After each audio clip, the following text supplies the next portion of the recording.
In a quiet Phoenix suburb, a 73-year-old grandmother was about to discover that sometimes the people who claim to love you the most are the ones who see you as nothing more than free labor. What began as a heartfelt invitation to help with her beloved grandchildren would soon reveal the devastating truth about how her own family viewed her worth. I'm Olivia Martinez, and this is the story of how I went from being used as unpaid help to building something that would change not just my life, but the lives of grandparents everywhere. Before we jump back in, tell us where you're tuning in from, and if this story touches you, make sure you're subscribed, because tomorrow I've saved something extra special for you. For 2 years since my husband Carlos passed away, I'd been living alone in our small apartment in Scottsdale, surrounded by 43 years of marriage memories, and wondering what purpose I still served in this world. I never expected that my son's wife would hand me the answer wrapped in manipulation and tied with a bow of false gratitude. The phone call came on a Tuesday morning in March, just as I was settling into my usual routine of coffee and the crossword puzzle. Sarah's voice carried that sweet tone she reserved for when she wanted something, though I was too hopeful to recognize the warning signs. "Olivia, I hope I'm not calling too early," she began, and I could picture her in that pristine kitchen of theirs, probably checking her manicure while she spoke. "I wanted to talk to you about something really important." My heart lifted immediately. Since Carlos died, conversations with my daughter-in-law had become increasingly rare, usually limited to brief exchanges when I picked up Emma and Jake for their monthly overnight visits. The fact that she was calling me directly felt like progress. "Of course, Mija. What's on your mind?" "Well, Michael and I have been talking, and we think it would be wonderful if you came to stay with us for a while. The kids miss their abuela so much, and honestly, we could really use your help." I set down my coffee cup, my hands trembling slightly with excitement. After 2 years of rattling around in an apartment that felt too quiet, too empty, the thought of being needed by my family again felt like a gift from heaven. "Really? You want me to come stay with you?" "Absolutely, the kids are at such a fun age and you're so good with them. Plus, Emma's been asking about your stories, and Jake keeps asking when you're going to teach him to make those cookies again." The mention of my grandchildren made my chest warm. 8-year-old Emma, with her curious mind and endless questions about everything from butterflies to why the sky changed colors. 5-year-old Jake with his infectious giggle and the way he still climbed into my lap for bedtime stories when he thought no one was looking. "I would love that, Sarah. When were you thinking?" "Actually, as soon as possible, maybe this weekend." "I know it's short notice, but we're just so excited about the idea." I found myself nodding even though she couldn't see me. The loneliness that had been my constant companion since Carlos passed seemed to lift at the prospect of being surrounded by family again, of having a purpose beyond sorting through old photographs and wondering what to make for dinner when cooking for one felt pointless. "I'll start packing today," I said, unable to keep the joy out of my voice. "Perfect. And Olivia? Thank you so much. This means the world to us." After I hung up, I sat in my kitchen for a long moment, feeling something I hadn't experienced in months: anticipation. The apartment suddenly felt less like a home and more like a waiting room. I was finally ready to leave. I spent the next 3 days preparing for what I imagined would be an extended but temporary visit.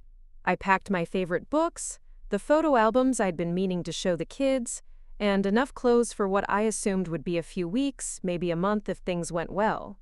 Betty, my neighbor and closest friend since Carlos passed, helped me carry my suitcases to the car on Friday afternoon. At 71, she was 2 years younger than me, but had the energy of someone half her age, probably because she'd never been afraid to speak her mind about anything. "You sure about this, Olivia?" she asked as we loaded the last bag into my ancient Honda Civic. Preparing and narrating this story took us a lot of time, so if you are enjoying it, subscribe to our channel. It means a lot to us. Now, back to the story. "Sarah's never been exactly warm toward you. She's just different than I am," I defended, though even as I said it, I knew Betty had a point. In the 6 years since Michael married Sarah, our relationship had been polite, but distant. She'd made it clear that she had her own mother for advice and support, and I'd learned to stay in my lane. Different is one thing. Cold is another, Betty muttered, but she squeezed my shoulder. Just promise me you'll call if you need anything. And I mean, anything. I promised, though I couldn't imagine what I might need. I was going to help my family, to be useful again, to matter. What could go wrong? The drive to Tempe took 30 minutes in Friday afternoon traffic, and I spent most of it imagining the reunion with Emma and Jake. I'd brought small gifts, nothing fancy, just some books I thought Emma might enjoy and a puzzle for Jake. I'd also packed the ingredients for snickerdoodles, their favorite cookies that I'd been making for them since they were toddlers. Michael and Sarah's house sat in one of those newer developments, where every home looked like it had been designed by the same architect who'd run out of imagination halfway through the project. Theirs was a 2-story beige stucco with a perfectly manicured lawn and a 3-car garage that probably cost more than my entire apartment. I pulled into the driveway behind Michael's truck, grabbed my purse, and walked to the front door with the excitement of someone who'd been invited to a party. The door opened before I could knock, and Emma launched herself into my arms with the enthusiasm that only 8-year-olds can muster. Abuela! Mommy said you're going to stay with us for a long time. I hugged her tight, breathing in the scent of her strawberry shampoo. That's right, am I amor? We're going to have so much fun together. Jake appeared next, more cautious but equally excited, and I scooped him up for a hug that made him giggle. These moments, these pure expressions of love from my grandchildren, reminded me why I'd said yes so quickly. Mom, you made it, Michael said, appearing in the doorway. At 34, he still looked like the little boy I'd raised, though success in his engineering career had given him a confidence that sometimes bordered on arrogance. Let me help you with your bags. Sarah emerged from the kitchen, looking polished as always in her yoga pants and designer top, her blonde hair pulled back in a ponytail that probably took 20 minutes to make look effortless. Olivia, welcome. The kids have been talking about nothing else all week. As Michael carried my suitcases upstairs, Sarah led me through their home, pointing out where everything was with the efficiency of someone giving a tour to a new employee. The guest room was lovely, decorated in soft blues and whites with a comfortable bed and a view of their backyard pool. I hope you'll be comfortable here, Sarah said, though her tone suggested she wasn't particularly concerned about my comfort. The kids' schedules are on the refrigerator, and there's a binder with all their important information on the kitchen counter. Something about the way she said it made me pause. Schedules? Oh, school pickup times, after-school activities, meal preferences, that sort of thing. Just in case you need to reference it. I was about to ask what she meant by just in case when Emma ran into the room, followed by Jake, both of them chattering about wanting to show me their rooms and their latest art projects and could I please make cookies right now. The rest of the evening passed in a blur of family dinner, homework help, and bedtime stories. It felt wonderful to be needed again, to have little hands reaching for me and voices calling my name. Sarah and Michael seemed relaxed, more relaxed than I'd seen them in years, and I went to bed that night feeling like I'd made the right decision. The next morning, I woke up to the sound of hushed voices coming from the kitchen. I padded downstairs in my robe, expecting to find Michael and Sarah having coffee, but instead found them hunched over Sarah's laptop with what looked like travel documents spread across the counter. Good morning, I said, and they both looked up with expressions I couldn't quite read. Morning, Mom, Michael said, closing the laptop with a quick motion. Coffee's fresh. Sarah stood up, gathering the papers with unnecessary haste. We were just going over some work stuff. Boring administrative things.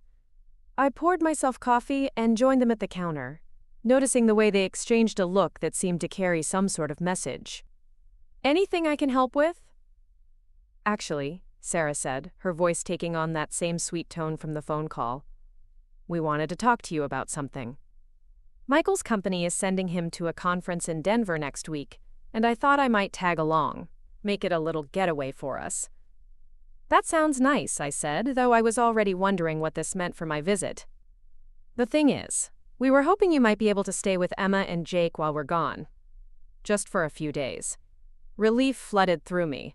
This was why they'd invited me, why they needed my help. Of course, I'd be happy to. You're sure? It would be Monday through Thursday, so you'd need to handle school pickup and drop-off, maybe some after-school activities. Sarah, I raised Michael and his 4 siblings. I think I can handle 2 children for a few days. Michael laughed, though it sounded a bit forced. Mom's right. She's got this. What I didn't know, what I couldn't have imagined in my wildest dreams, was that Denver was just the beginning. What I didn't know was that the few days would turn into weeks, and the weeks would turn into months. What I didn't know was that I'd just agreed to become an unpaid, live-in nanny, while my son and his wife embarked on what would become an extended vacation, funded by their savings and my free labor. What I didn't know was that I was about to discover just how little my family valued me beyond my usefulness. But I also didn't know that this experience would lead me to find a strength I never knew I had, and a purpose that would touch the lives of thousands of grandparents who'd been used and dismissed just like me. The first week passed without incident. Michael and Sarah left for Denver on Monday morning, and I settled into a routine with Emma and Jake that felt natural and comfortable. I got them ready for school, packed their lunches with little notes tucked inside, picked them up in the afternoon, and helped with homework while they had their snacks. The kids seemed to thrive with the extra attention. Emma told me about her best friend's drama and asked my advice about which books to read for her book report. Jake wanted to help me make dinner every night, standing on a step stool beside me as I taught him how to measure ingredients and stir without splashing. These were the moments I'd been missing, the simple daily interactions that made me feel like I mattered. When Emma had a nightmare on Tuesday night, she padded into my room and crawled into bed beside me, just like Michael used to do when he was little. When Jake scraped his knee on Wednesday afternoon, he ran to me for comfort, and I cleaned the wound and applied a bandage with the same care I'd given my own children decades earlier. By Thursday evening, I was actually sad that Michael and Sarah would be coming home the next day. I'd found a rhythm here, a sense of purpose that had been missing from my life for too long. That's when Sarah called. "Olivia, I hope everything's going well there," she said, her voice carrying that familiar sweet tone that I was starting to recognize as a warning sign. "Everything's perfect. The kids are wonderful, and we're having such a good time together." "That's so great to hear. Actually, that's kind of why I'm calling. Michael's conference has been extended through the weekend, and we thought we might stay a few extra days to explore Denver. Would that be okay?" I felt a small flutter of disappointment, but I pushed it aside. "Of course. The kids and I are doing just fine. You're such a lifesaver, Olivia. I don't know what we'd do without you." The praise made me feel warm, important. I was being needed, being appreciated. This was exactly what I'd been hoping for when I'd agreed to stay. What I didn't realize was that I'd just passed the first test. What I didn't realize was that my willingness to extend my help had been carefully noted and would be used against me in ways I couldn't yet imagine. The weekend stretched into the following week. Monday afternoon, as I was helping Emma with her math homework, my phone rang again. "Olivia, I feel terrible even asking this," Sarah began, and I could hear the manipulation in her voice now, though I wasn't ready to acknowledge it yet. "But Michael's company wants him to visit their satellite office in Colorado Springs, and it's such a rare opportunity. Would you be able to stay just a few more days?" I looked at Emma, who was watching me with curious eyes, and at Jake, who was coloring at the kitchen table, his tongue sticking out in concentration. They'd adapted to my presence so easily, and I to theirs. "I suppose I could manage a few more days," I said. "You're amazing. The kids are so lucky to have you." A few more days became another week. Another week became 2 weeks. 2 weeks became a month, and somehow, without my quite realizing how it had happened, I'd become a permanent fixture in Michael and Sarah's home while they extended their trip indefinitely. The calls became less frequent, the explanations more vague. "We're just having such a good time," Sarah would say. "The weather's beautiful, and Michael's really benefiting from the networking opportunities." Or, "We found this charming little bed and breakfast in Aspen, and the rates are so reasonable this time of year." I began to understand that I wasn't helping with a temporary situation. I was providing a service, and that service was allowing my son and his wife to live like they were childless, while their actual children were being raised by their grandmother. The realization hit me fully one evening in late April as I was tucking Emma and Jake into bed. Emma looked up at me with her serious brown eyes and asked, "Abuela, when are Mommy and Daddy coming home?" I smoothed her hair back from her forehead, my heart aching for this little girl who missed her parents. "Soon, mi amor? Very soon." But I didn't know if that was true. I'd been in their house for 6 weeks, and every conversation with Sarah ended with another excuse for why they needed to extend their trip just a little longer. That night, after the kids were asleep, I sat in their living room and really looked around for the first time. The photos on the mantel showed a picture-perfect family. Michael and Sarah on their wedding day, professional portraits of the 4 of them in matching outfits, vacation photos from trips I'd never been invited on. But there were no pictures of me with the grandchildren. No evidence that I'd ever been part of this family beyond my role as an occasional babysitter.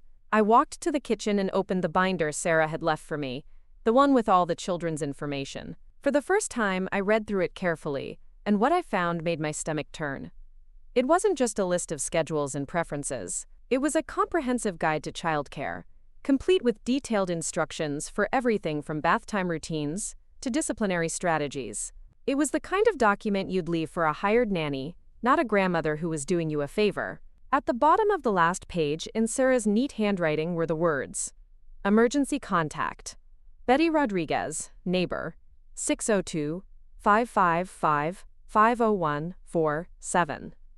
My own neighbor was listed as the emergency contact for my grandchildren while I was caring for them, as if I were just another service provider who might need supervision. I closed the binder and sat in the quiet kitchen, surrounded by the evidence of a life I'd been excluded from except when my services were needed. The beautiful home with its granite countertops and stainless steel appliances suddenly felt like a prison, and I realized I was not a welcomed family member. I was the help. The next morning I called Betty. "How's it going over there?" she asked, her voice carrying the concern I'd been too blind to see in her face when I'd left. "Betty, I think I've made a terrible mistake." "What happened?" I told her everything. The extended trip, the vague explanations, the binder full of childcare instructions. The growing realization that I'd been manipulated into providing free childcare while my son and his wife enjoyed an extended vacation. "That's not a mistake, Olivia," Betty said when I finished. "That's theft. They're stealing your time, your energy, and your dignity." "But the children are being used as leverage to keep you compliant, don't you see? They know you love Emma and Jake too much to abandon them, so they're using that love to trap you." The truth of her words hit me like a physical blow. I'd been so grateful to be needed, so happy to have a purpose, that I'd allowed myself to be used in the most fundamental way possible. "I don't know what to do," I admitted. "You figure out what you're worth," Betty said firmly, "and then you demand it." That afternoon, as I watched Emma and Jake playing in the backyard, I realized that Betty was right. I loved these children desperately, but my love for them was being weaponized against me.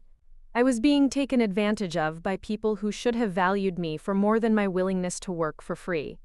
I thought about Carlos, about the way he'd always encouraged me to stand up for myself, to never let anyone treat me as less than I deserved. I thought about the woman I'd been before. Grief and loneliness made me grateful for any scrap of attention, any hint of being needed. That woman would never have allowed herself to be used like this. That night, I made a decision. I wasn't going to confront Michael and Sarah. Wasn't going to beg for the respect I deserved. I was going to show them exactly what they'd lost by treating me like hired help instead of family. I was going to reclaim my worth, and I was going to make sure every grandmother in America knew she deserved better than to be someone's free childcare. What I didn't know was that this decision would lead me to discover a strength I'd forgotten I had, and a community of women who'd been waiting for someone to tell them they mattered. What I didn't know was that I was about to become the voice for thousands of grandmothers who'd been used, dismissed, and taken for granted by the very families they'd sacrificed everything to raise. But first, I had to find the courage to value myself enough to demand that others do the same. The next morning came with the sound of Emma's alarm clock at 6:30, followed by the familiar routine I'd grown accustomed to over the past 7 weeks. Get the kids dressed, make breakfast, pack lunches, drive to school, come home to an empty house that belonged to someone else. But today felt different. Today I moved through these motions with a growing sense of clarity that had been building since my conversation with Betty. As I stood in Sarah's pristine kitchen making scrambled eggs for children whose parents were somewhere in Colorado enjoying their extended vacation, I caught my reflection in the chrome surface of the refrigerator. The woman looking back at me appeared tired, smaller somehow, like she'd been slowly shrinking since arriving in this house. When had I become this person who accepted crumbs of appreciation and called it love? After dropping Emma and Jake at school, I drove home through the familiar streets of Tempe, but instead of heading straight back to the house, I found myself pulling into the parking lot of Desert Brew, a coffee shop I'd noticed but never visited. I needed space to think, somewhere that didn't smell like Sarah's expensive candles or echo with the sounds of children who missed their parents. The coffee shop was busy with the morning rush, filled with people heading to work, students with laptops, retirees meeting friends. I ordered a large coffee and found a corner table where I could watch the world go by and try to make sense of what had happened to my life. I pulled out my phone and scrolled through the text messages from Sarah over the past few weeks. Reading them all together painted a picture I'd been too willing to ignore. Each message followed the same pattern, effusive gratitude followed by another request for more time, more help, more free labor disguised as family bonding. "You're such a blessing, Olivia.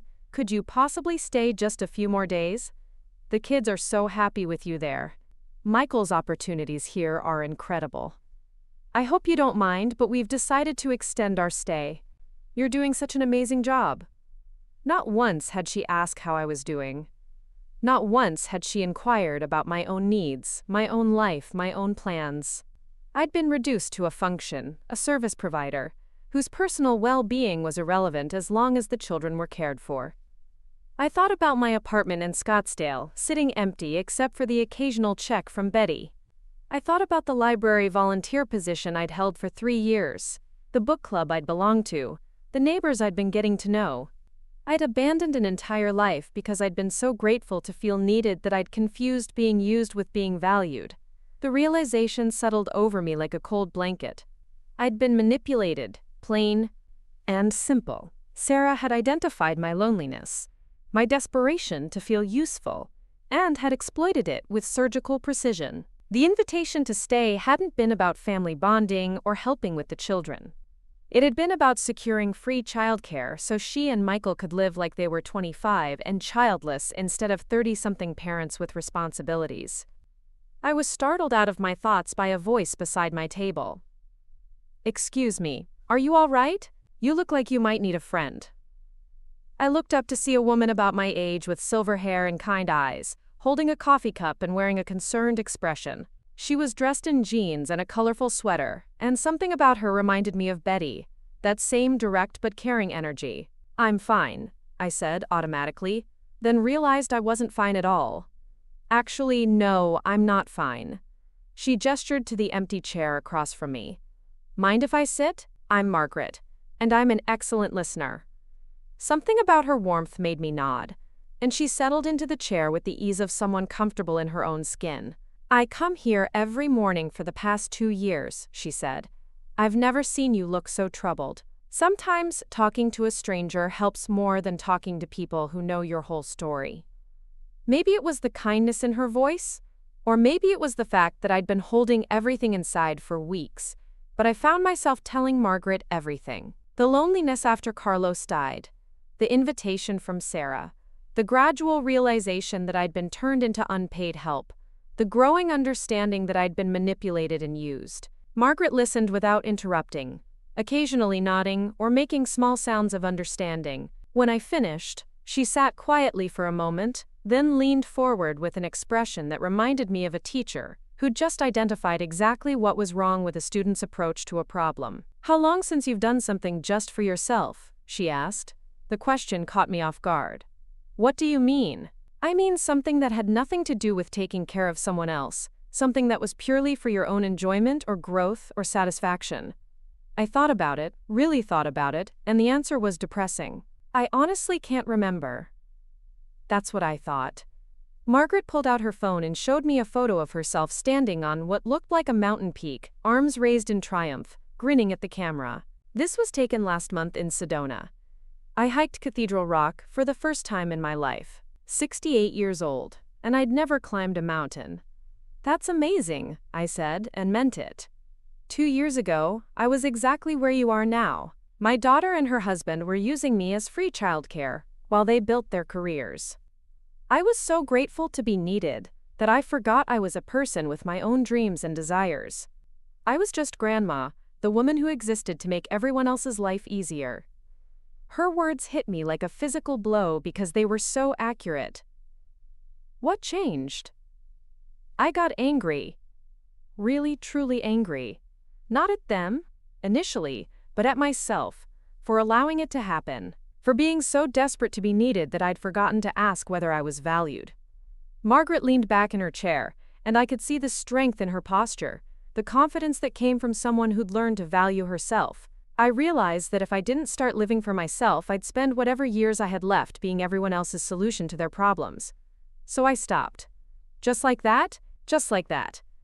I told my daughter that I was no longer available for full-time childcare, that I'd be happy to help occasionally, but I had my own life to live. She was furious, called me selfish, said I was abandoning my family. What did you do? I booked a trip to Sedona and learned to hike. Then I learned to paint. Then I started a blog about rediscovering yourself after 60. Now I have 12,000 followers and a community of women who support each other in living authentic lives instead of service-based ones. I stared at her, trying to imagine having the courage to make such a dramatic change. Weren't you scared? Terrified. But I was more scared of disappearing completely, of becoming someone who only existed in relation to other people's needs. She reached across the table and squeezed my hand. The question is, what are you more afraid of? Standing up for yourself, or spending the rest of your life being taken for granted? After Margaret left, giving me her business card and making me promise to email her, I sat in the coffee shop for another hour, thinking about what she'd said. I thought about the woman I'd been before Carlos died, the woman who'd raised 5 children while working part-time at the library, who'd organized neighborhood fundraisers and served on the school board. That woman had been confident, capable, valued for her intelligence and her contributions. When had I become someone who was grateful for any scrap of attention, any hint of being needed? I drove back to Michael and Sarah's house with a new sense of purpose. I had 3 hours before I needed to pick up Emma and Jake, 3 hours to figure out what I was going to do with this newfound clarity. I walked through the house with fresh eyes, seeing it not as a place where I was helping family, but as a workplace where I was providing unpaid labor. The laundry room where I'd been washing everyone's clothes. The kitchen where I'd been cooking meals and cleaning up afterward. The playroom where I'd been organizing toys and supervising activities. I'd been working full-time for 7 weeks without a single day off, without pay, without even basic acknowledgement of the sacrifice I was making. If Sarah had hired a nanny to do what I was doing, it would have cost them at least $1,500 a week. Instead, they'd gotten it for free by exploiting my love for my grandchildren and my desperate need to feel useful. I walked into the guest room where I'd been staying and really looked at it for the first time. It was nice enough, but it felt temporary, like a hotel room. There were no personal touches, no effort to make me feel welcome beyond the basic necessities. Even the towels in the guest bathroom were different from the ones in the main bathrooms, cheaper, rougher. I was a guest in this house, not family. I was an employee, not a grandmother. The realization made me angry in a way I hadn't been angry in years. Not the quick flash of irritation that comes and goes, but a deep, burning anger that felt like it was coming from a place I'd forgotten existed. I walked to the kitchen and opened the binder Sarah had left for me, the one with all the children's information. This time I read it not as helpful guidance, but as evidence of how little she trusted me, how completely she'd reduced me to a set of functions. Under daily schedule, she'd written detailed instructions for everything from what the children should eat for breakfast to how long they were allowed to watch television. Under discipline, she'd outlined exactly what consequences should be applied for various infractions, as if I hadn't raised 5 children of my own. The most insulting section was titled Emergency Procedures, which included not just medical emergencies but scenarios like if children refuse to cooperate, and if children ask when parents are coming home. For that last one, she'd written, "Reassure them that mommy and daddy will be home soon, and that they're having fun with abuela." I'd been given a script for how to handle my grandchildren's abandonment issues. I closed the binder and walked to the living room, where I sat on the couch and called Sarah. For the first time in weeks, I didn't wait for her to call me. I initiated the conversation because I had something to say. "Olivia, hi. How are things going?" "Sarah, I need to know when you and Michael are coming home." There was a pause, and when she spoke again, her voice had lost some of its sweetness. "Is something wrong? Are the kids okay?" "The kids are fine. I'm asking when you're coming home." "Well, we're not sure exactly. Michael's work here has been so beneficial, and we're really enjoying the change of pace." "Why? Is there a problem?" I took a deep breath, feeling the words I'd been afraid to say for weeks, finally pushing their way to the surface. "Sarah, I've been caring for your children for 7 weeks. 7 weeks without a break, without pay, without even a clear end date. I agreed to help for a few days, and you've turned it into a permanent arrangement. Olivia, I thought you were enjoying spending time with Emma and Jake. I am enjoying spending time with them. But I'm not enjoying being used as free labor while you and Michael extend your vacation indefinitely." The silence that followed was sharp and cold. When Sarah spoke again, her voice was entirely different, stripped of its artificial sweetness and revealing something much less pleasant underneath. "I'm sorry you feel that way, Olivia. I thought you understood that this was about family, about helping each other out. Helping each other out implies that it's mutual. What exactly are you doing to help me?" "We're giving you the opportunity to bond with your grandchildren." The audacity of her response took my breath away. "You're giving me the opportunity to provide free childcare while you vacation in Colorado. Don't dress it up as something it's not." "I think you're being unreasonable. We never asked you to do anything you didn't volunteer to do. You asked me to stay for a few days. It's been 7 weeks. And you agreed to every extension." She was right, and that made me even angrier. I had agreed to every extension because I'd been manipulated into believing that my value to this family was contingent on my willingness to sacrifice my own needs for theirs. "When are you coming home, Sarah?" "I don't like your tone, Olivia. We'll come home when we're ready to come home. Then I'll be leaving when I'm ready to leave." I hung up before she could respond, my hands shaking with adrenaline and anger. I'd never spoken to Sarah like that before, had never challenged her or set boundaries. It felt terrifying and exhilarating at the same time. My phone rang immediately, Sarah calling back. I let it go to voicemail. It rang again. Voicemail. The third time, I turned it off. I spent the rest of the afternoon in a strange state of heightened awareness, seeing everything around me with new eyes. When I picked up Emma and Jake from school, I noticed how they'd adapted to my presence, how they'd stopped asking when their parents were coming home because they'd learned that the adults in their lives couldn't be trusted to give them honest answers. At dinner, Jake asked me to help him with a project about families that was due the next week. As we worked on it together, cutting out pictures from magazines and gluing them to poster board, I realized that he was creating a family portrait that included me but not his parents. In his mind, I was family, and they were the absent ones. "Where should we put Mommy and Daddy?" I asked gently. He shrugged. "Maybe on the back? Since they're not here right now." The casualness of his response broke my heart. These children had learned to expect abandonment, to adapt to whoever was taking care of them at the moment. They'd been trained to not ask too many questions about when their parents would return, because the adults in their lives had made it clear that their emotional needs were less important than everyone else's convenience. That night, after I'd tucked Emma and Jake into bed and read them their bedtime stories, I sat in the guest room and turned my phone back on. I had 17 missed calls from Sarah and 4 voicemails that I deleted without listening to. I also had a text from Michael. "Mom, Sarah says you're upset about something. Can we talk?" I called him back, and he answered on the first ring. "Mom, what's going on?" "Sarah's really upset." "I'm sure she is. I told her I wanted to know when you two are coming home." "We're planning to come home soon. This trip has just been really good for us." "Michael, you've been gone for 7 weeks. Your children miss you, And I'm tired of being used as free childcare while you and Sarah pretend you don't have responsibilities. Mom, nobody's using you. You volunteered to help. I volunteered to help for a few days, not to become a permanent live-in nanny. You're being dramatic. We're family. Family helps each other. Family also respects each other. When was the last time you asked how I was doing, Michael? When was the last time you asked if I needed anything? If I was happy, if I had other plans for my life? The silence stretched between us, and I realized he couldn't answer because he'd never asked those questions. To him, I was just a resource to be utilized, a grandmother who existed to make his life easier. Mom, I don't understand why you're being like this. You seemed happy when we left.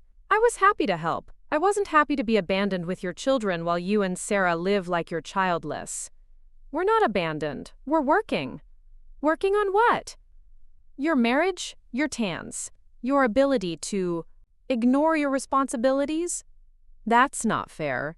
What's not fair is expecting me to sacrifice my entire life so you can avoid yours. I hung up and turned off my phone again. I'd never spoken to Michael like that before, had never challenged his choices or called him out on his selfishness. But I was done being the accommodating mother who absorbed everyone else's problems and made them disappear. The next morning, I made a decision that would change everything. I wasn't going to wait for Michael and Sarah to come home. I wasn't going to continue being used as free labor while they extended their vacation indefinitely. I was going to take control of my own life. But first, I had to figure out how to do it without abandoning Emma and Jake, who'd already been abandoned by their parents and didn't deserve to be abandoned by me too. I called Betty, who answered on the first ring as if she'd been waiting for my call. "How are you holding up?" she asked. "I'm done, Betty. I'm done being used and taken for granted and treated like I don't matter." "Good. What are you going to do about it?" "I don't know yet, but I'm going to do something. I'm going to show them that I'm not someone who can be used and discarded." "What do you need from me?"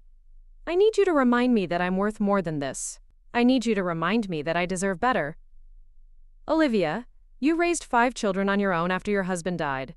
You worked 2 jobs to keep them fed and housed. You put them all through school and helped them become successful adults. You are not a woman who deserves to be used as free labor by ungrateful children." Her words hit me like a slap, but a good slap, the kind that wakes you up and reminds you who you are. "You're right." "I know I'm right. Now what are you going to do about it?" I looked around the guest room that had become my prison, at the life I'd put on hold to make everyone else's life easier. I thought about Margaret and her mountain climbing, about the courage it took to start living for yourself instead of for everyone else's expectations. I'm going to show them what they lost when they decided to treat me like hired help instead of family. How? I don't know yet, but I'm going to figure it out. After I hung up with Betty, I sat in the quiet house and thought about what I wanted my life to look like. Not what other people needed from me, not what would make everyone else happy, but what would make me feel alive and valued and proud of who I was. For the first time in months, I started to remember the woman I'd been before grief and loneliness made me grateful for crumbs. I started to remember that I was someone worth knowing, someone with thoughts and dreams and desires that mattered. I was going to find that woman again, and I was going to show my family exactly what they'd lost when they decided to use her instead of love her. But first, I had to figure out how to do it without destroying the relationships that still mattered to me, especially with Emma and Jake, who needed at least one adult in their lives who put their well-being above everyone else's convenience. The plan was starting to form in my mind, and for the first time in weeks, I felt like I was taking control of my own story instead of being a supporting character in everyone else's. The next morning, I woke up with a clarity I hadn't felt in months. After 8 weeks of being taken advantage of, I was finally ready to take action. But my first concern was Emma and Jake, who didn't deserve to suffer because their parents had decided to use their grandmother as free labor. I made breakfast for the children, helped them get ready for school, and drove them to campus as usual. But during the drive, I had a conversation with them that I'd been avoiding for weeks. "Emma, Jake, I need to talk to you about something important," I said as we pulled into the school parking lot. Emma looked up from her backpack with those serious brown eyes that reminded me so much of Michael when he was her age. "Are you leaving too, Abuela?" The question hit me like a punch to the stomach. These children had learned to expect abandonment, to brace themselves for the adults in their lives to disappear without warning. I'm not leaving you, am I, amor? But I am going to make some changes to how things work at home. What kind of changes? Jake asked, his voice small and worried. I turned around in the driver's seat so I could look at both of them. I'm going to make sure that the grown-ups in your life start acting like grown-ups. That means your parents need to come home and take care of you the way parents should. But what if they don't want to? Emma asked, and the matter-of-fact way she said it broke my heart. Then we'll figure something else out. But I promise you, I will not leave you with no one to take care of you. You are not going to be abandoned. After I dropped them off, I drove straight to the nearest electronics store. If I was going to document what was happening to me, I needed the right tools. I bought a decent camera, a tripod, and a laptop, spending money I'd been saving for a rainy day. It seemed like the rain had finally arrived. Back at the house, I spent the morning learning how to use the equipment. Technology had never been my strongest suit, but I was determined to figure it out. I had a story to tell, and I was going to tell it properly. I started by recording a simple video in the guest room, just me sitting on the bed, talking to the camera like I was having a conversation with a friend. Hello, my name is Olivia Martinez, and I'm a 73-year-old grandmother who's been living a lie for the past 8 weeks. I thought I was helping my family, but I've realized I was being used as free childcare while my son and his wife extended their vacation indefinitely. I told the story from the beginning, the phone call from Sarah, the invitation to stay, the gradual realization that I'd been manipulated.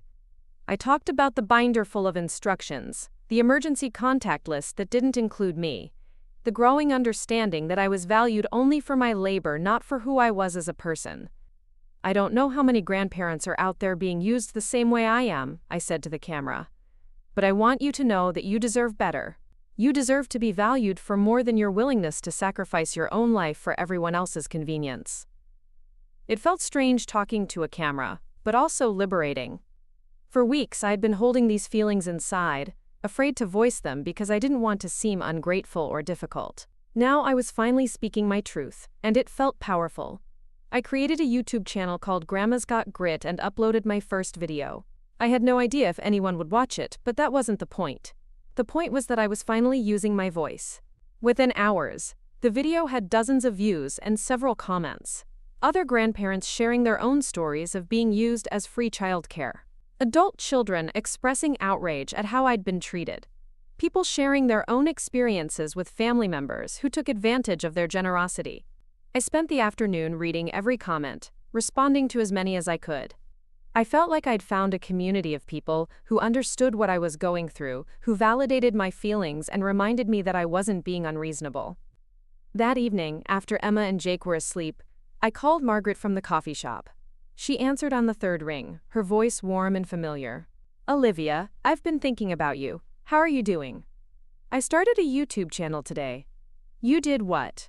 I told her about the video, about the comments, about the feeling of finally speaking up for myself.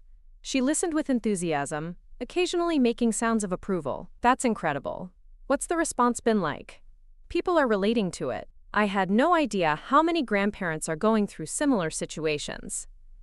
There are thousands of us, Margaret said. Women who've been conditioned to think that our value lies in our willingness to sacrifice ourselves for others. You're giving them permission to speak up. I don't know what I'm doing, Margaret. I've never done anything like this before. Neither had I when I started my blog. But sometimes you have to figure it out as you go. The important thing is that you're taking action instead of just accepting what's happening to you. That night, I couldn't sleep. I kept thinking about the comments on my video, about the stories other people had shared. I realized I wasn't just angry about my own situation anymore. I was angry about a whole system that devalued older women, that treated grandmothers like they were interchangeable babysitters instead of human beings with their own needs and desires. The next morning, I recorded another video, this time in the kitchen while I made breakfast for Emma and Jake. I talked about the daily routine I'd fallen into, the way I'd been managing someone else's household and children without any acknowledgement or compensation. This is what my days look like, I said to the camera. I wake up at 6:30, get the children ready for school, make breakfast, pack lunches, drive them to campus, come home to clean up, do laundry, grocery shopping, prepare dinner, pick up the children, help with homework, manage bedtime routines, and then start all over again the next day. I held up the binder Sarah had left for me. This is the instruction manual I was given for taking care of my own grandchildren. As if I hadn't raised 5 children of my own. As if I needed to be told how to be a grandmother. The video got more attention than the first one. People were sharing it, commenting, reaching out to tell me their own stories. I was getting messages from grandparents all over the country who felt like they'd been reduced to unpaid childcare providers. But I was also getting pushback. Some people commented that I was being ungrateful, that I should be happy to spend time with my grandchildren. Others said that family was supposed to help each other, that I was being selfish for expecting anything in return. The criticism stung, but it also made me more determined. These were the same arguments I'd been having with myself for weeks, the same guilt and shame that had kept me trapped in this situation. I recorded a third video addressing the criticism directly. Some of you have said that I'm being ungrateful, that I should be happy to help my family. Let me be clear. I am grateful for the time I've spent with my grandchildren. I love them dearly, and I would do anything for them. But love doesn't mean allowing yourself to be used and taken advantage of. I looked directly into the camera, feeling more confident than I had in months. There's a difference between helping family and being exploited by family. There's a difference between being valued and being used. And there's a difference between love and manipulation. The video resonated with people in a way I hadn't expected. I started getting messages from adult children who realized they'd been taking advantage of their parents, from grandparents who'd been afraid to speak up, from people who recognized similar patterns in their own families. My phone had been silent for 2 days, but on Thursday evening it finally rang. Sarah's name appeared on the screen, and I almost didn't answer. But I realized I was ready for this conversation now. I had found my voice, and I was going to use it. Olivia, we need to talk. Her voice was different than I'd ever heard it before. Not sweet or manipulative, but cold and angry. I'm listening. I've been getting calls from people about some videos you've posted online, videos about our family, videos about my experience, Sarah. My truth. Your truth is making our family look bad. People are saying terrible things about us. Maybe you should think about why people are saying terrible things about you. You're being vindictive and petty. This isn't like you, Olivia. You're right. The old Olivia would have suffered in silence and been grateful for whatever scraps of attention she received. The new Olivia knows her worth. We're coming home this weekend. We need to discuss this situation. What situation? The situation where you've been using me as free childcare for 2 months? The situation where you've treated me like hired help instead of family? Which situation did you want to discuss? The silence stretched between us, and I could hear her breathing heavily on the other end of the line. We'll talk when we get home. Yes, we will. After I hung up, I felt a mixture of anticipation and dread. I was ready to confront Michael and Sarah, but I was also nervous about what that confrontation might mean for my relationship with Emma and Jake.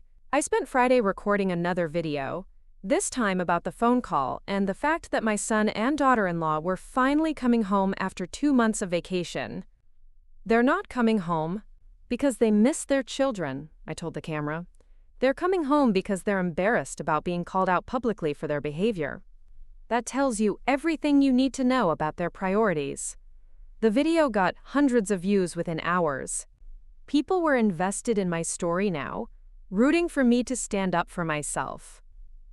I felt like I had an army of support behind me, people who understood what I was going through and who were cheering me on. Saturday morning, I woke up to the sound of car doors slamming in the driveway. Michael and Sarah were home, and I was ready for them. I'd spent the morning preparing, not just emotionally but practically. I'd packed my belongings, arranged for a friend of Betty's to help me move my things back to my apartment, and most importantly, I'd prepared a detailed invoice for the childcare services I'd provided over the past 2 months. 8 weeks of full-time childcare at $20 an hour, plus overtime for evenings and weekends, plus additional fees for housekeeping, cooking, and transportation. The total came to over $7,000. I wasn't expecting them to pay it, but I wanted them to see exactly what they'd been getting for free. Emma and Jake ran to the door when they heard their parents' voices. and I watched from the kitchen as they hugged Michael and Sarah with the desperate enthusiasm of children who'd been abandoned and were grateful for any attention. "Mommy, Daddy, we missed you so much," Emma said, clinging to Sarah's legs. "We missed you too, sweetheart," Sarah replied, but her voice was distracted, and her eyes were already scanning the room, looking for me. Michael appeared in the kitchen doorway, and I was shocked by how different he looked. Tanned, relaxed, wearing new clothes that probably cost more than I spent on groceries in a month. He looked like a man who'd been on vacation for 2 months, not someone who'd been working hard to support his family. "Mom, we need to talk." "Yes, we do." Sarah joined us in the kitchen, and I could see the tension in her posture, the way she held herself like she was preparing for a fight. "I understand you're upset about something," Michael began, using the same tone he'd used when he was a teenager trying to talk his way out of trouble. "I'm not upset, Michael. I'm done." "Done with what?" "Done being used. Done being taken advantage of. Done allowing my love for my grandchildren to be weaponized against me." Sarah stepped forward, her face flushed with anger. "You've embarrassed our entire family with those videos. People are calling us terrible parents, terrible people. How could you do that to us?" "I didn't do anything to you, Sarah. I told my story. If that makes you look bad, maybe you should think about why. Your story is one-sided and unfair. You make it sound like we abandoned our children and forced you to take care of them. Didn't you?" The question hung in the air between us, and I watched as both Michael and Sarah struggled to find an answer that didn't confirm exactly what I'd accused them of. "We asked you to help," Michael said finally. "You agreed." "I agreed to help for a few days. It turned into 2 months. 2 months of full-time childcare, housekeeping, cooking, and transportation. All provided for free by someone you treated like hired help instead of family." I pulled out the invoice I'd prepared and handed it to Michael. "This is what you would have paid for the services I provided if you'd hired someone else to do it."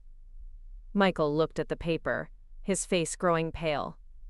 $7,000? That's below market rate. Most nannies charge more than $20 an hour, and they don't provide housekeeping services. "This is ridiculous," Sarah said, snatching the paper from Michael's hands. "We're family. Family doesn't charge each other for help. Family also doesn't use each other. Family doesn't manipulate each other. Family doesn't treat each other like they're disposable." "We never treated you like you were disposable," Michael protested, but his voice lacked conviction. "Michael, when was the last time you asked me how I was doing? When was the last time you asked about my life, my needs, my happiness? When was the last time you treated me like a person instead of a service provider?" He opened his mouth to respond, then closed it again. I could see him trying to remember, trying to find an example of when he'd shown interest in me as a person rather than as a resource. "I love my grandchildren," I continued. "I would do anything for them, but I will not allow my love for them to be used against me. I will not allow myself to be reduced to free labor just because I'm someone's grandmother." "So what do you want?" Sarah asked, her voice sharp with hostility. "An apology? Money? What will make you stop embarrassing us online? I want you to understand that I'm a person with my own life, my own needs, my own value. I want you to understand that being a grandmother doesn't mean I exist solely to make your life easier. And if we don't?" I looked at both of them, these two people who'd taken advantage of my loneliness and my love for my grandchildren. I felt sorry for them, but I also felt strong in a way I hadn't felt in years. "Then you'll have to figure out how to be parents without using me as a crutch. You'll have to take responsibility for your own children instead of expecting someone else to do it for you." I picked up my purse and headed for the door. "My things are packed. I'm going home." "What about Emma and Jake?" Michael called after me. "What do we tell them?" I turned back to face him. "You tell them the truth. You tell them that you're their parents, and it's time you started acting like it." As I walked out of that house, I felt lighter than I had in months. I was no longer someone who could be used and discarded. I was no longer someone who would sacrifice her own worth for other people's convenience. I was a woman who knew her value, and I was ready to live like it. Walking back into my apartment in Scottsdale felt like returning to a life I'd forgotten I had. Betty had been checking on the place regularly, watering my plants and collecting my mail, but everything looked smaller somehow, quieter. After 2 months of chaos and children's laughter, the silence felt both peaceful and unsettling. I spent the first hour just sitting on my couch, processing what had happened. I'd actually done it. I'd stood up to Michael and Sarah, I'd walked away from a situation that was destroying my self-worth, and I'd chosen my own dignity over their convenience. The woman who'd been so grateful for any scrap of attention just 2 months ago had found her backbone. My phone had been buzzing constantly since I'd left their house. Text messages from Sarah, voicemails from Michael, but I wasn't ready to deal with their reaction yet. Instead, I focused on settling back into my own space, unpacking my belongings, and trying to remember what it felt like to live for myself instead of for everyone else's expectations. That evening, Betty knocked on my door with a bottle of wine and a huge smile. "I saw you moving your things back in," she said, pulling me into a hug. "I'm so proud of you." We sat on my small patio, sharing the wine and watching the sunset paint the desert sky in shades of pink and orange. I told her about the confrontation, about the invoice, about the look on Michael and Sarah's faces when I'd walked out. "How do you feel?" Betty asked. I considered the question carefully. Scared, relieved, angry, proud, like I'm finally living in my own life, instead of being a supporting character in everyone else's. "That's exactly how you should feel. But I'm worried about Emma and Jake. They didn't ask for any of this. They're the ones who are going to suffer because their parents are too selfish to be proper parents." Betty reached across the small table and squeezed my hand. "You can't save everyone, Olivia. You can't sacrifice your own well-being to protect other people from the consequences of their own choices. Those children have parents. It's time Michael and Sarah learned how to be them." That night, I finally listened to the voicemails. Michael's voice was pleading, confused, trying to convince me that I was overreacting. Sarah's messages were different, colder, more accusatory. She blamed me for disrupting their family, for embarrassing them, for being selfish and ungrateful. The final message was from Emma. Her little voice was tearful and confused. "Abuela, Mommy says you're mad at us. I don't understand why you left. Did we do something wrong? I miss you." That message broke my heart. I'd been so focused on standing up for myself that I hadn't properly considered how my actions would affect the children. They were caught in the middle of adult dysfunction, and now they were probably blaming themselves for my departure. I called Emma back immediately, but Sarah answered the phone. "I don't think it's appropriate for you to be calling here," she said before I could speak. "I want to talk to Emma." She left me a message. "Emma is upset because you abandoned her. I think you've done enough damage." "I didn't abandon her, Sarah. I refuse to be used as free labor anymore. There's a difference.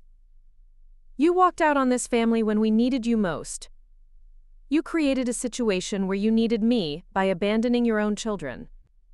Don't try to make me the villain in your story. I'm not going to let you poison our children against us.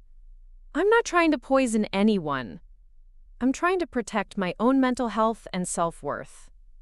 By making us look like terrible people online? By telling the truth about what happened to me. If that makes you look bad, maybe you should examine your own behavior." The line went quiet for a moment, and I could hear muffled voices in the background. "Don't call here again," Sarah said finally.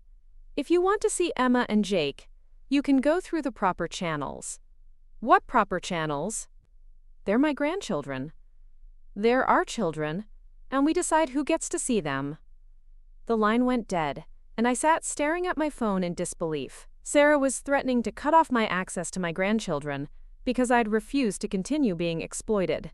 She was using my love for Emma and Jake as a weapon against me, just like she'd done when she'd manipulated me into staying in their house for 2 months. I was furious, but I was also terrified. What if they actually followed through? What if I lost my relationship with my grandchildren because I'd finally found the courage to stand up for myself? I called Margaret, the woman from the coffee shop who'd become my unlikely mentor in this journey toward self-respect. "I was wondering when I'd hear from you," she said when she answered. "I've been watching your YouTube channel. You're becoming quite the advocate.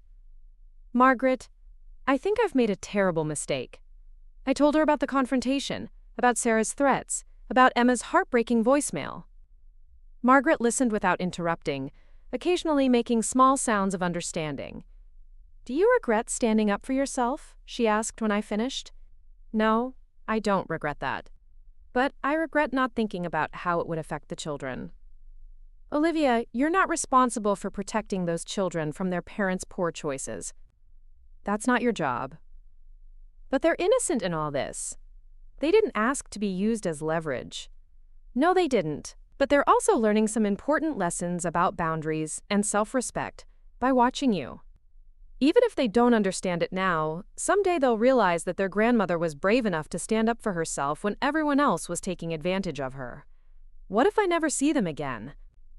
Then you'll know that your son and daughter-in-law are even more selfish and vindictive than you realized. But I don't think it will come to that. People like Sarah make threats when they're angry, but they usually don't follow through because it's more work for them. Margaret was right about the threats, but she was wrong about everything else. Over the next few days, it became clear that Sarah was serious about cutting off my access to Emma and Jake. My calls went unanswered, my texts were ignored, and when I drove by their house, the cars were in the driveway but no one came to the door. I felt like I was being punished for refusing to be exploited. The very people who'd used me for 2 months were now acting like I was the one who'd done something wrong. The injustice of it made me angrier than I'd ever been in my life. I channeled that anger into my YouTube channel. I recorded a video about grandparents' rights, about how families use emotional manipulation to control older family members, about the way love can be weaponized against the people who care most. Some of you have asked about my grandchildren, I said to the camera. I'm not allowed to see them anymore because I refuse to continue being used as free childcare. Think about that for a moment.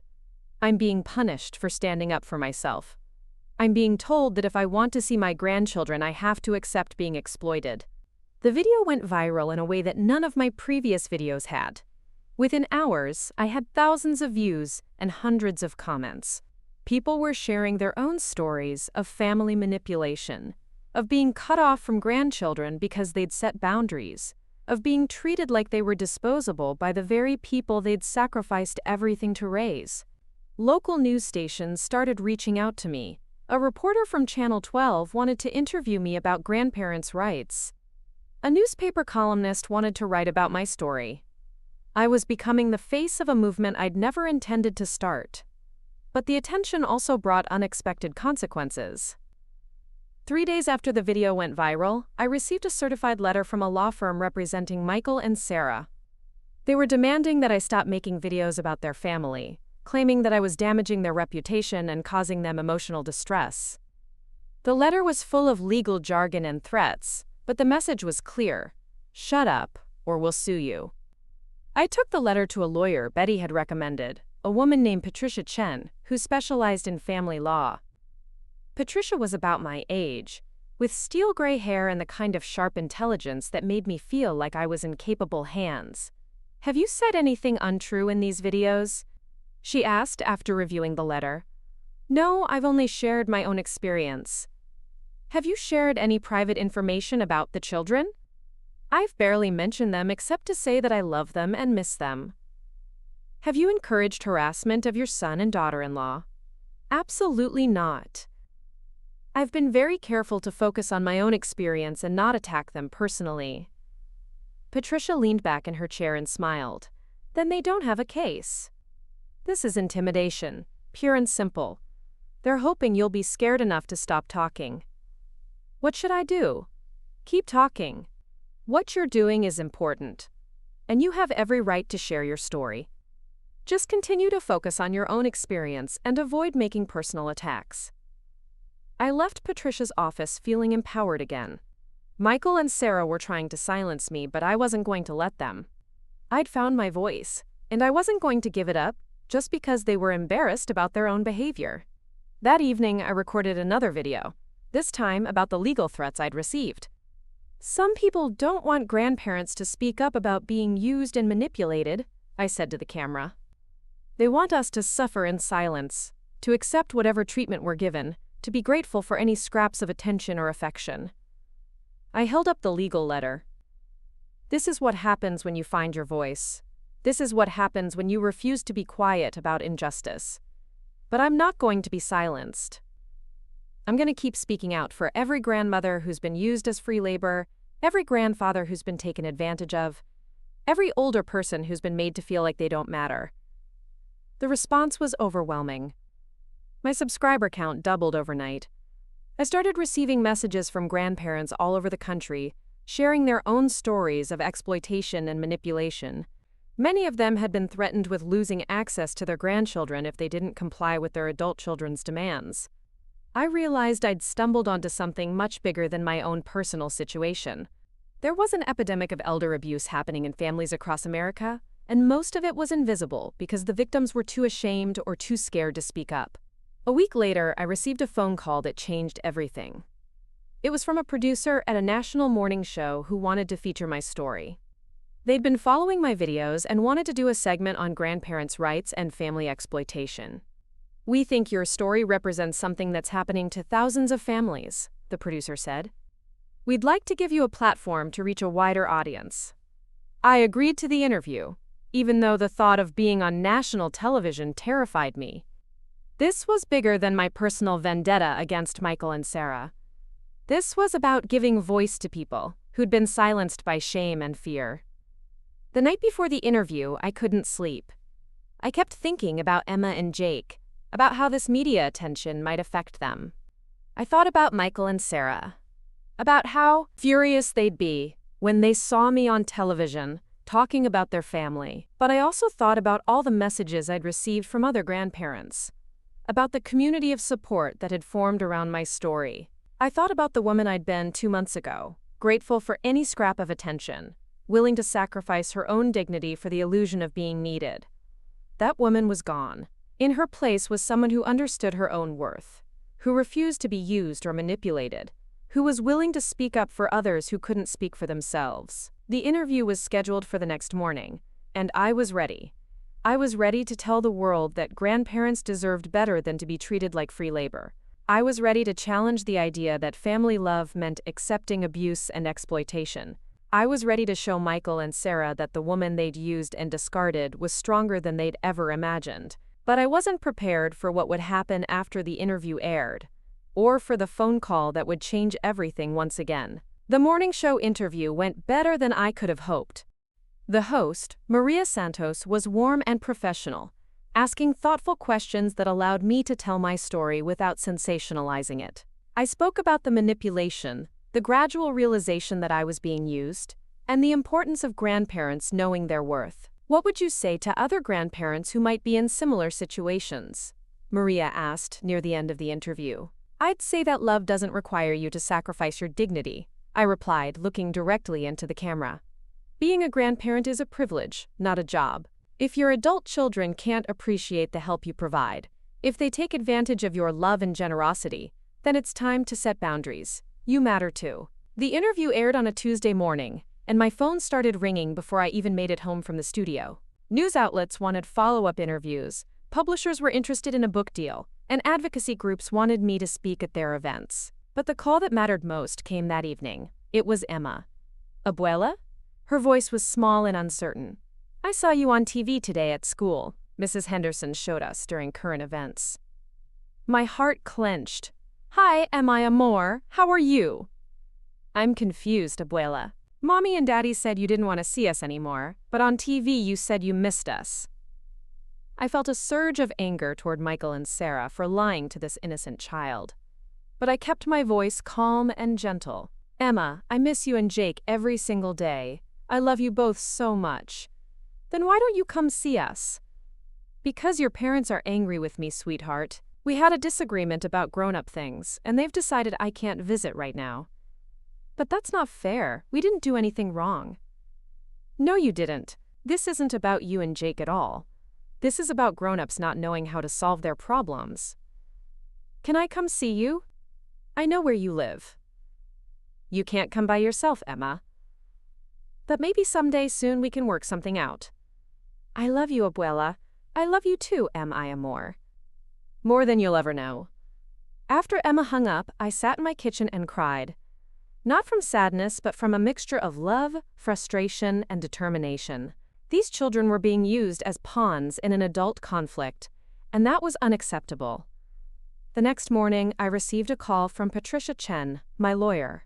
"Olivia, I've received a very interesting phone call," she said. "It seems your son and daughter-in-law would like to meet with us to discuss a resolution to this situation." "What kind of resolution?" "I think they're realizing that their legal threats aren't working, and the media attention is making them look worse, not better. They want to negotiate." "I'm not interested in negotiations that require me to be silent about what happened to me. I don't think that's what they want anymore. I think they want to find a way to move forward that allows everyone to save face." We met at Patricia's office on a Friday afternoon. Michael and Sarah arrived with their own lawyer, a nervous-looking man who kept checking his phone. The atmosphere was tense, but I felt calmer than I had in weeks. I knew what I wanted, and I wasn't going to compromise my principles to get it. "I want to see my grandchildren," I said, before anyone else could speak. "That's not negotiable." Sarah started to say something, but her lawyer put a hand on her arm to stop her. "My clients would like to establish a regular visitation schedule," he said. "They're willing to agree to supervised visits initially, with the goal of returning to normal grandparent-grandchild relationships." "Supervised by whom?" Patricia asked. "By us," Sarah said, speaking for the first time. "We need to make sure you're not going to turn the children against us." I actually laughed at the absurdity of her concern. "Sarah, I've had dozens of opportunities to, quote, turn the children against you over the past 2 months. I never said a negative word about you to them, even when you abandoned them for your extended vacation." "We didn't abandon them. We left them with their grandmother. You left them with someone you'd manipulated into providing free childcare while you gallivanted around Colorado. There's a difference." Michael finally spoke up. "Mom, we know you're angry, we know we made mistakes. But we need to find a way to move forward that doesn't destroy our family." "I'm not the one who's destroying this family, Michael. I'm the one who's trying to save it by insisting that we treat each other with respect. You've made us look like terrible people," Sarah said, her voice cracking slightly. "My friends, my neighbors, everyone thinks we're horrible parents." "Are you?" I asked gently. "Are you horrible parents?" The question hung in the air for a long moment. Sarah's face crumpled, and for the first time since I'd known her, she looked vulnerable instead of calculating. "I don't know," she whispered. "I don't know how to be a good parent. I don't know how to balance everything. I thought if you could just help us for a while, we could figure it out." "Sarah, asking for help is fine. Taking advantage of someone's love and generosity is not." "I know that now," she said, wiping her eyes. "I know we messed up. I know we hurt you. But I don't know how to fix it." This was the breakthrough I'd been hoping for. Not an apology driven by legal strategy, but genuine recognition of what had happened. "You fix it by learning how to be parents without using other people as crutches," I said. "You fix it by treating me like a person, not like a service provider. You fix it by never taking advantage of my love for those children again." "And what about the YouTube videos?" Michael asked. "Are you going to keep making them?" "I'm going to keep advocating for grandparents who are being used and manipulated by their families. But I don't need to keep talking about you specifically if you can prove that you've learned something from this experience." We spent the next hour working out the details. I would have Emma and Jake for 1 weekend per month, plus holiday visits and special occasions. In exchange, I would focus my advocacy work on helping other families rather than relitigating my own situation. It wasn't perfect, but it was a start.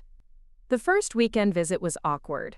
Emma and Jake were excited to see me, but they were also confused about why they'd been kept away for so long. I kept my explanations simple and age-appropriate, focusing on the fact that grown-ups sometimes make mistakes, but that love finds a way to fix things. "Are you and Mommy and Daddy friends again?" Jake asked as we made cookies together in my kitchen. "We're working on it," I said honestly. "Sometimes it takes time for grown-ups to learn how to be better." "But you'll always be our abuela, right?" "Always and forever, mi amor. Nothing will ever change that." Over the following months, I watched Michael and Sarah struggle to become the parents they needed to be. It wasn't easy for them. They'd gotten used to having me as a safety net, someone who would swoop in to solve their problems and manage their responsibilities. But slowly, they began to step up. Michael started leaving work earlier to spend time with the children. Sarah began involving herself more in their school activities and social lives. They hired a babysitter when they needed date nights, instead of assuming I would be available. Most importantly, they started treating me like a person, instead of a resource. They asked about my life, my interests, my needs. They invited me to family dinners and included me in holiday planning. They began to see me as Olivia, not just as Grandma. My YouTube channel grew into something I never could have imagined. Grandma's Got Grit became a resource for older adults who were struggling with family dynamics, workplace discrimination, and societal invisibility. I interviewed experts, shared stories from viewers, and provided practical advice for people who were learning to value themselves after a lifetime of putting others first. The book deal materialized into a memoir called Finding My Voice at 73. It became a bestseller, resonating with readers who recognized their own experiences in my story. I donated a portion of the proceeds to organizations that supported elder rights and family counseling. Speaking engagements took me all over the country. I met thousands of people who'd been where I was, who'd allowed their love and generosity to be exploited by people who should have valued them. I heard stories that broke my heart and inspired me in equal measure. But the most meaningful moments were the small ones. Emma calling to tell me about her day at school. Jake showing me a picture he'd drawn of our family. Michael asking for my advice about a work problem. Sarah including me in planning Emma's birthday party. These moments reminded me that the goal was never to punish Michael and Sarah, or to prove that I was right. The goal was to rebuild our family on a foundation of mutual respect rather than exploitation. One evening, almost a year after I'd walked out of their house, Sarah called me unexpectedly. "Olivia, I owe you an apology," she said without preamble. "Not just for what we did to you, but for how long it took me to understand what we did to you." "What do you mean?" I've been thinking about that time, about how we treated you, about how we justified it to ourselves. And I realize now that we didn't just use you for childcare. We used your love against you. We made you feel like you had to earn your place in this family by sacrificing yourself for us." Her words took my breath away. This was more than an apology. This was true understanding. "I'm sorry," she continued. "I'm sorry for being so selfish and manipulative. I'm sorry for treating you like you were disposable. I'm sorry for not seeing how much you were giving up to help us." "Thank you," I said, and meant it. "That means more to me than you know." "I want to be better," she said. "I want to be the kind of person who deserves to have you in their life." "You are that person, Sarah. You just forgot for a while." 2 years later, I was invited to speak at a conference on aging and family dynamics. As I stood at the podium, looking out at an audience of social workers, family therapists, and advocates, I thought about the journey that had brought me there. I'd started this fight because I was tired of being used and taken for granted. But somewhere along the way, it had become about something much bigger. It had become about the radical act of insisting that older adults deserve respect, dignity, and recognition as complete human beings. Too many families operate on the assumption that grandparents exist to solve their problems, I told the audience. We're expected to provide free childcare, emergency financial assistance, and emotional support, all while being grateful for whatever scraps of attention we receive in return. I looked out at the faces in the audience, many of them nodding in recognition. But here's what I've learned. Love doesn't require you to sacrifice your dignity. Family doesn't mean accepting abuse. And being a grandparent is a privilege, not a job. After the conference, I drove home to my apartment in Scottsdale, where I found Emma and Jake waiting for me with a surprise birthday cake they'd made with Michael and Sarah's help. As we sat around my small kitchen table, singing and laughing, I marveled at how different my life looked now. I was no longer the lonely widow who'd been grateful for any invitation to feel needed. I was a woman who knew her worth, who'd found her voice, and who'd used that voice to help others find theirs. The fight to reclaim my dignity had cost me something. For a while, I'd lost access to the grandchildren I loved. I'd endured legal threats and family conflict. I'd been forced to confront uncomfortable truths about how my own family saw me. But I'd gained something more valuable: myself. I'd remembered who I was before. Grief and loneliness made me desperate for any sign of being valued. I'd learned that my worth wasn't contingent on my usefulness to others.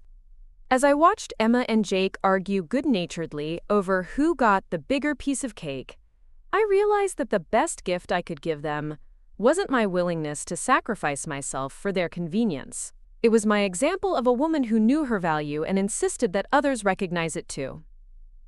"Abuela," Emma said, interrupting my thoughts, "can you tell us the story about how you became famous?" I laughed, thinking about how to explain to an 11-year-old that sometimes standing up for yourself can change not just your own life but the lives of people you've never met.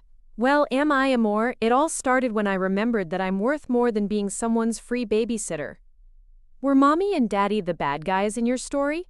Jake asked with the directness that only children possess. I looked at Michael and Sarah, who were listening with expressions of curiosity mixed with embarrassment. "No, sweetheart. There weren't any bad guys. There were just people who forgot how to treat each other with respect, and one grandmother who decided she'd had enough of being taken for granted." "And then what happened?" Emma asked. "Then I learned that the most important person you need to stand up for is yourself. And once you do that, everything else falls into place." As we finished our cake, and the evening wound down, I felt a contentment I hadn't experienced in years. I'd fought for my dignity and won. I'd found my voice and used it to help others. I'd rebuilt my family relationships on a foundation of mutual respect rather than exploitation. The woman who'd been grateful for any scrap of attention was gone. In her place was someone who understood that love without respect is just manipulation, and that the greatest gift you can give to the people you care about is the example of someone who knows their worth. I was 75 years old, and I was just getting started. Up next, you've got 2 more standout stories right on your screen. If this one hit the mark, you won't want to pass these up. Just click and check them out.